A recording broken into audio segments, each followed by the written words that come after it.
ఎన్కౌంటర్లో మరణించిన నక్సలైట్స్ మృతదేహాలను నారాయణపూర్ పోలీస్ లైన్ కి తీసుకొచ్చారు. సంఘటనా స్థలం నుంచి స్వాధీనం చేసుకున్న ఆయుధాలను ప్రదర్శించారు భద్రతా సిబ్బంది.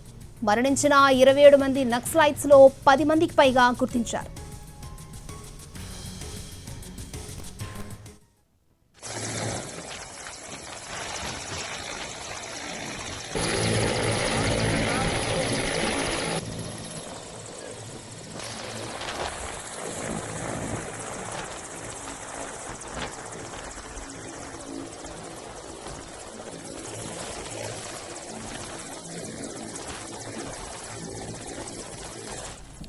ఎన్కౌంటర్లో మరణించిన నక్సలైట్స్ మృతదేహాలను నారాయణపూర్ పోలీస్ లైన్ కి తీసుకొచ్చారు. సంఘటనా స్థలం నుంచి స్వాధీనం చేసుకున్న ఆయుధాలను ప్రదర్శించారు భద్రతా సిబ్బంది.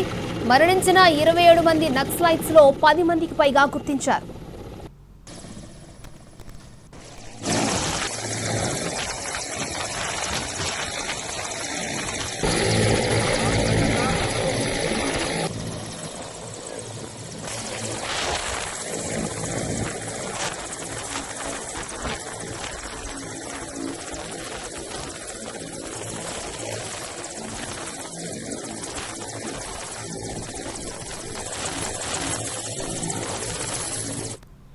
మావోయిస్టు అగ్రనేత నంబాల కేశవరావు అలియాస్ బసవరాజు మృతితో శ్రీకాకుళం జిల్లాలోని ఆయన స్వగ్రామంలో విషాద ఛాయలు అలుముకున్నాయి.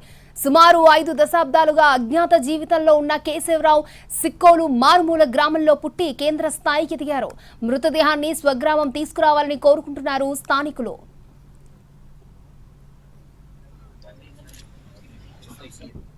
రైట్, ఇదే అంశంపై మరింత సమాచారాన్ని మా ప్రతినిధి విఎస్ నాయుడు అందిస్తారు.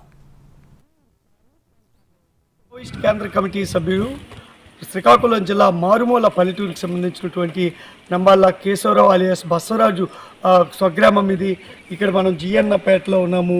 ఇది టెక్కలకి సమీపంలో ఉంటుంది. కోటబొమ్మాలి మండలం. ప్రస్తుతం ఆయన నివసించినటువంటి ఇల్లు ఇది మనకు కనిపిస్తుంది. ఇది ఒక చిన్న గ్రామం. ఈ గ్రామంలోనే ఆయన విద్యాభ్యాసం అంతా కూడా కొనసాగించినటువంటి పరిస్థితి అయితే కనిపిస్తుంది. ఉన్నత విద్యను అభ్యసించినటువంటి నంబాల కేశవరావు చిన్నతనం నుంచి కూడా అభ్యుదయ భావాలతో ఉండేవాళ్ళు. 10 మందికి హెల్ప్ చేసేటటువంటి పరిస్థితి ఉందని చెప్పి స్థానికులు చెబుతున్నటువంటి పరిస్థితి. ప్రస్తుతం ఈ ఊరి విజువల్స్ చూస్తున్నాను. ఇక్కడే ఈ పాల్పడుతున్నటువంటి ఉన్నటువంటి స్కూల్ కనిపిస్తూ ఉంది. ఈ స్కూల్లోనే ఆయన అక్షరాభ్యాసం నుంచి ఏదైతే ప్రాథమిక విద్య అంతా కూడా ఇక్కడే గడిపినటువంటి పరిస్థితి అయితే కనిపిస్తుంది. కేశవరావు కానీ గణపతి కానీ పెద్ద లీడర్స్ అందరూ కూడా శ్రీకాకుళం జిల్లా ఏదైతే సాయుధ రైతాంగ పోరాటం కానీ సిక్కోల్లో ఉన్నటువంటి సమస్యలతో నేపథ్యంలోనే వీళ్ళందరూ కూడా పుట్టుకొచ్చారని చెప్పొచ్చు.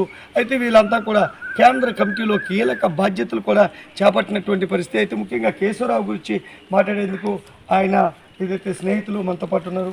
సార్ చెప్పండి, అప్పట్లో ఎలా ఉండేవాళ్ళు కేశవరావు, ఏంటి పరిస్థితి? అప్పట్లో బాగా చదువుకునే టైంలో చదువు స్కూల్ ఆపేస్తే వ్యవసాయ పని మీద ఉండేవాళ్ళు. ఇప్పుడు ఆయన మరణ వార్త విన్నారు, ఎలా అనిపిస్తుంది? బాధగానే వాళ్ళు తోటి వయసు గలవాడు కలిసిమెలిసి తిరిగినవాడు చనిపోవడం బాధగానే వాళ్ళు. ఆ మధ్యలో ఎప్పుడైనా వచ్చారా ఏమైనా అలాంటి మాటలు? 25 సంవత్సరాలని కనిపించలేదు. అందుకే తెచ్చి చూస్తామని చూస్తాం. ఇది అమ్మా మీరు చెప్పండి, ఎలా అనిపిస్తుంది? చనిపోయారు ఏంటి, మీతో ఎలా ఉండేవాళ్ళు ఏంటి? నాతో ఉండడం తెలదు కానీ ఆ ఎత్తి గురించి చనిపోండి బాధ. మా పురుగు కాబట్టి నా బాధలోనికి బాధ. అలాంటి వ్యక్తి మనకు చూడకపోయినా అనుకున్న మాటల వంకైనా ఎత్తి అలాంటి వ్యక్తి. ఆ ఎత్తి చనిపోవడం బాధ అనిపిస్తుందో లేదా? అని మా గ్రామస్తులందరం ఆయన్ని చూడలేదు. మా వయసులో అయితే ఆయన ఎవరకుంటారో మాకు తెలియదు. తీసుకొస్తే చూస్తామని అందరం అనుకుంటున్నాము. తీసుకురావాలని కూడా బలంగా కోరుకుంటున్నాము. మరి ఏం జరుగుతుందో చూడాలి. దాని గురించి అయితే మనకి తెలియదు. ముఖ్యంగా ఏదైతే కేంద్ర కమిటీ సభ్యులుగా ఉన్నప్పటికీ కూడా ఆయన అజ్ఞాతంలోకి వెళ్ళిన తర్వాత ఒక్కసారి కూడా గ్రామానికి వచ్చింది లేదు. మాతో కాంటాక్ట్స్ కూడా లేవు. ఇప్పుడు మనం బ్యాక్ సైడ్ ఉన్నటువంటి ఇల్లు ఏదైతే ఉందో వాళ్ళ తల్లిగారు పిన్ని గారు ఉండేవాళ్ళు, ఆమె కూడా ఇప్పుడు లేదు. ఖాళీగా ఆ ఇల్లు కూడా ఉంటుంది. ఈ గ్రామంలో వాళ్ళకి సంబంధించిన బంధువులు స్నేహితులు మాత్రమే ఉన్నటువంటి పరిస్థితి ఉంది. అయితే నంబాల కేశవరావు అలియాస్ బసవరాజును ఈ గ్రామానికి తీసుకొచ్చి ఇక్కడ ఖననం చేస్తారు, దహన కార్యక్రమాలు చేస్తారని ఆశిస్తున్నామని అయితే ఇక్కడ స్థానికులు, కుటుంబ సభ్యులు, బంధువులు అయితే చెబుతున్నటువంటి పరిస్థితి ఉంది. కెమెరా పర్సన్ సురేష్తో విఎస్ నాయుడు, ఎన్టీవీ, శ్రీకాకుళం.